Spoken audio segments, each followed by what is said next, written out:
दोस्तों, पहला test match का दूसरा दिन भारतीय टीम के नाम रहा, जहां ईडन गार्डन्स की पिच पर बल्लेबाजों ने अपना पूरा दबदबा दिखाया। केएल राहुल की क्लासिक बल्लेबाजी, वॉशिंगटन सुंदर की समझदारी और बाद में ऋषभ पंत की तूफानी पारी ने मैच का पूरा रुख भारत की तरफ मोड़ दिया।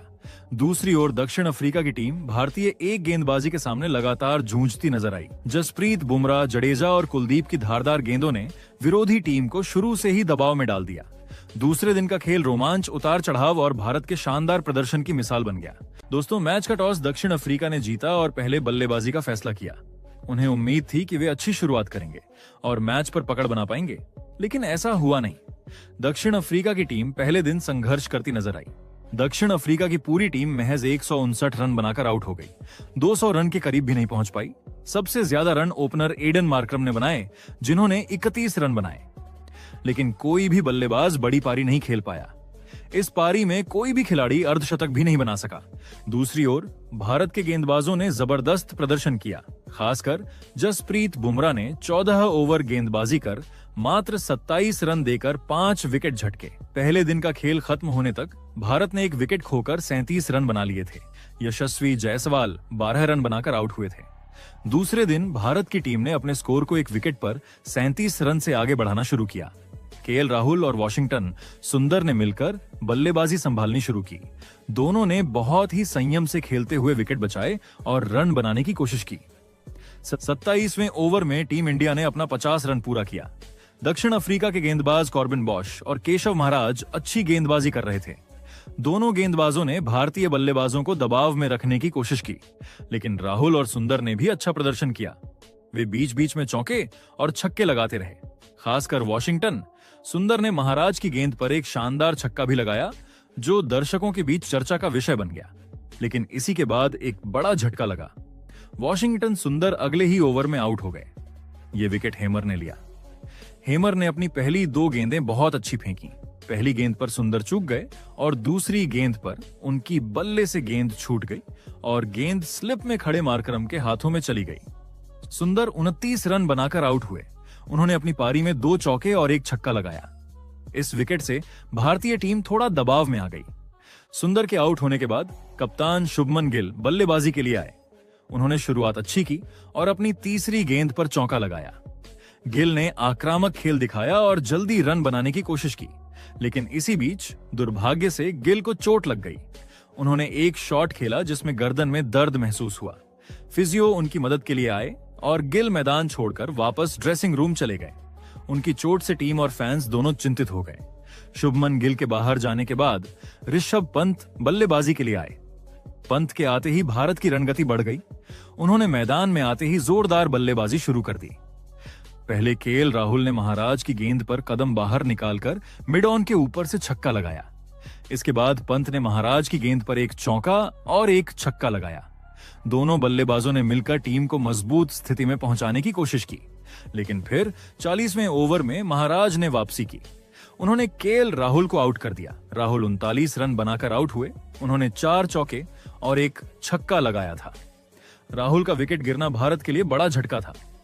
ऋषभ पंत ने अपनी बल्लेबाजी जारी रखी और अपनी टीम के लिए रन बनाने की पूरी कोशिश की। उन्होंने महाराज की गेंद पर 1 ओवर में चौका और छक्का लगाया, जिससे दर्शकों का उत्साह बढ़ा। लेकिन 45वें ओवर में कॉर्बिन बॉश ने पंत को आउट कर दिया। पंत 27 रन बनाकर आउट हुए। उन्होंने 2 चौके और 2 छक्के लगाए थे। पंत की पारी के खत्म होने से भारत को झटका लगा, क्योंकि वह टीम के लिए महत्वपूर्ण रन बनाने वाले बल्लेबाज थे। पंत के आउट होने के बाद ध्रुव जुरेल बल्लेबाजी के लिए आए। उन्होंने अपनी पहली गेंद पर ही चौका लगाया, जो दर्शकों के लिए खुशखबरी थी। इसके बाद लंच ब्रेक हुआ। लंच तक भारत का स्कोर था 4 विकेट पर 138 रन। दूसरे सत्र की शुरुआत में ही भारत ने जोरदार बल्लेबाजी करते हुए मैच को दिलचस्प बना दिया। इस सत्र की शुरुआत में ही ध्रुव जुरेल ने जबरदस्त बल्लेबाजी की। उन्होंने पहले 2 गेंदों पर 2 चौके जड़ दिए, जिससे दर्शकों का जोश बढ़ गया। ऐसा लग रहा था कि जुरेल टीम की पकड़ मजबूत करेंगे और पारी को आगे ले जाएंगे। साथ ही इसी समय रविंद्र जडेजा ने भी अपने बल्लेबाजी के हुनर का परिचय देना शुरू कर दिया। उन्होंने भी कुछ चौके जड़े और अपने हाथ खोलकर खेलने लगे। जडेजा की बल्लेबाजी से टीम की स्थिति थोड़ी मजबूत लगने लगी। लेकिन इसी बीच अचानक मैच में एक बड़ा बदलाव आया। 49वें ओवर में दक्षिण अफ्रीका के गेंदबाज हेमर ने ध्रुव जुरेल को आउट कर दिया। यह विकेट काफी दिलचस्प था। जुरेल ने एक शॉट खेला जो गेंदबाज की ओर वापस लौट गया। गेंद धीमी थी और सही लाइन में थी। जुरेल ने बल्ले के फेस को बंद कर रखा था और गेंद बल्ले के किनारे से लगकर सीधे गेंदबाज के हाथ में चली गई। हेमर ने शानदार डाइव लगाकर दोनों हाथों से पकड़ लिया। ध्रुव जुरेल ने 14 गेंदों में 3 चौकों की मदद से 14 रन बनाए। उनकी विकेट गिरने से टीम पर थोड़ा दबाव आया क्योंकि वो अच्छी बल्लेबाजी कर रहे थे। जुरेल के बाद जडेजा ने भी अच्छी बल्लेबाजी की, लेकिन 49वें ओवर के बाद एक और झटका लगा। हेमर ने जडेजा को एलबीडब्ल्यू आउट किया। यह आउट काफी नजदीकी था और जडेजा ने पहले अंपायर से फैसला चुनौती दी, लेकिन वीडियो रिप्ले में साफ दिखा कि गेंद पैड से लगी और बल्ला गेंद से पहले नहीं लगा। गेंद सीधे स्टंप पर जा रही थी, इसलिए फैसला आउट ही दिया गया। यह हेमर की शानदार गेंदबाजी का कमाल था, जिसने जडेजा को बिना कोई मौका दिए आउट कर दिया। जडेजा ने 45 गेंदों में 3 चौके लगाए और 27 रन बनाए थे। इसके बाद कुलदीप यादव भी आउट हो गए। दक्षिण अफ्रीका के तेज गेंदबाज मार्को यानसेन ने उनका विकेट लिया। कुलदीप यादव को एक ऐसी गेंद पर आउट किया गया जो थोड़ा लेग साइड की ओर जाती थी। कुलदीप ने इसे फ्लिक करने की कोशिश की, लेकिन गेंद बल्ले के अंदर के किनारे से टकराकर विकेट कीपर के पास चली गई। विकेट कीपर ने शानदार कैच पकड़ा। कुलदीप ने 8 गेंदों में 1 रन बनाया था। भारत का स्कोर 172 रन पर 7 विकेट हो चुका था। अब बल्ले पर थे अक्षर पटेल और मोहम्मद सिराज। भारत को इस समय अच्छी बढ़त मिल चुकी थी, लेकिन मैच अभी भी बराबरी की स्थिति में था क्योंकि दक्षिण अफ्रीका को अभी बल्लेबाजी करनी थी। अक्षर और सिराज ने मिलकर एक साझेदारी बनानी शुरू की। सिराज अपने विकेट को बचाने की पूरी कोशिश कर रहे थे, जबकि अक्षर बीच बीच में चौके लगाकर रन बटोर रहे थे। लेकिन इस बीच मार्को यानसेन ने फिर अपना जादू दिखाया। उन्होंने मोहम्मद सिराज को बोल्ड कर दिया। यानसेन की गेंद राउंड विकेट से शॉर्ट ऑफ लेंथ थी और सीधा स्टंप की ओर जा रही थी। सिराज ने इसे डिफेंड करने की कोशिश की, लेकिन गेंद उनके बल्ले के बाहर से निकल गई और स्टंप को हिट कर दिया। सिराज 9 गेंदों में 1 रन बनाकर आउट हुए। यह जानसेन का तीसरा विकेट था। सिराज के बाद भारत का 8वां विकेट गिर गया। अब बल्ले पर जसप्रीत बुमराह आए। अक्षर पटेल ने अपनी बल्लेबाजी जारी रखी और 2 चौके लगाए, लेकिन फिर एक बार दक्षिण अफ्रीका के गेंदबाज ने टीम को बड़ा झटका दिया। हेमर ने अक्षर पटेल को आउट किया। अक्षर ने 45 गेंदों में 16 रन बनाए और अपनी टीम को कड़ी मेहनत से रन दिलाए। अक्षर के आउट होने के बाद 9वां विकेट गिर गया। शुभमन गिल चोट के कारण बल्लेबाजी के लिए मैदान पर नहीं आ सके। इस वजह से भारत की पूरी टीम 189 रन बनाकर ऑल आउट हो गई। भारत ने दक्षिण अफ्रीका से केवल 30 रन की बढ़त बनाई। भारत ने अच्छी शुरुआत की, लेकिन बड़ा स्कोर नहीं बना पाए। भारत की पहली पारी में कई बल्लेबाज अच्छे से शुरू हुए, जैसे राहुल और वॉशिंगटन सुंदर ने धैर्य के साथ रन बनाए, लेकिन विकेट जल्दी गिरने लगे और 5 विकेट महज 51 रन के अंदर गिर गए। दक्षिण अफ्रीका के लिए हेमर सबसे प्रभावशाली गेंदबाज रहे। उन्होंने अपनी गेंदबाजी में गति और बदलाव दोनों का अच्छा इस्तेमाल किया और 4 विकेट लिए। मार्को यानसेन ने भी 3 विकेट लिए और कॉर्बिन बॉश ने पंत का महत्वपूर्ण विकेट लिया। अब दक्षिण अफ्रीका की टीम फिर से बल्लेबाजी करने मैदान पर उतरी। दक्षिण अफ्रीका की तरफ से ओपनिंग करने आए हैं एडन मार्करम और रयान रिकेल्टन। भारत की तरफ से गेंदबाजी की शुरुआत जसप्रीत बुमराह और अक्षर पटेल ने की। दोनों गेंदबाजों ने अच्छी शुरुआत की और अपनी कसी हुई गेंदबाजी से बल्लेबाजों को दबाव में रखा। तीसरे ओवर में रयान रिकेल्टन ने बुमराह की गेंद पर 2 चौके जरूर लगाए, लेकिन इसके बाद दक्षिण अफ्रीका की टीम ने कोई और सीमा रेखा पार नहीं की और रन बनाना मुश्किल हो गया। भारतीय टीम के लिए इस समय एक खास बात यह थी कि शुभमन गिल मैदान पर मौजूद नहीं थे, इसलिए कप्तानी की जिम्मेदारी ऋषभ पंत के कंधों पर थी, जो बहुत ही समझदारी से इस भूमिका को निभा रहे थे। पंत ने 7वें ओवर में कुलदीप यादव को गेंदबाजी के लिए भेजा और यही पल था जिसने मैच में बड़ा बदलाव ला दिया। कुलदीप यादव ने अपनी गेंदबाजी से दक्षिण अफ्रीका की बल्लेबाजी पर जबरदस्त दबाव बनाया। कुलदीप ने एक बेहतरीन गेंदबाजी करते हुए रयान रिकेल्टन को LBW आउट कर दिया। गेंद फ्लाइटेड यानी अच्छी उछाल वाली थी। गेंद एक अच्छी लंबाई पर फेंकी गई थी। रिकेल्टन गेंद को स्पिन होने की उम्मीद से पीछे हट गए और गेंद सीधे उनके पैड पर लगी, जो स्टंप के पास था। रिकेल्टन ने इस पारी में कुल 23 गेंदें खेलीं और 11 रन बनाए। इसमें उन्होंने एक चौका भी लगाया था। इस तरह दक्षिण अफ्रीका का पहला विकेट 18 रन के कुल स्कोर पर गिर गया। इस विकेट के बाद खेल में टी ब्रेक हो गया।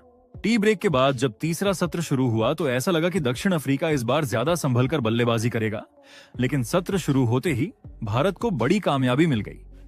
दूसरे ही ओवर में रविंद्र जडेजा ने खतरनाक एडन मार्करम को पवेलियन भेज दिया। जडेजा ने एक फुल लेंथ गेंद फेंकी। मार्करम ने इसे स्वीप करने की कोशिश तो की, लेकिन शॉट बिल्कुल भी कंट्रोल में नहीं था। उन्होंने घुटने ठीक से मोड़े नहीं, बल्ला थोड़ा जल्दी घूम गया और गेंद उनके बैट के टो एंड से टकराकर ऊपर हवा में उछल गई। शॉर्ट लेग पर खड़े ध्रुव जुरेल ने बेहतरीन कैच पकड़ते हुए उन्हें आउट कर दिया। मार्करम सिर्फ 4 रन बनाकर आउट हुए और दक्षिण अफ्रीका का दूसरा विकेट 25 रन पर गिर गया। अब क्रीज पर आए 2 नए बल्लेबाज, व्यान मल्डर और टीम के कप्तान टेम्बा बवुमा। दोनों ने शुरुआत में काफी धैर्य दिखाया। भारतीय गेंदबाज लगातार प्रेशर बनाते जा रहे थे, फिर भी इन दोनों बल्लेबाजों ने विकेट बचाए रखा। मजे की बात यह थी कि भारत की ओर से कोई आसानी से रन नहीं दे रहा था।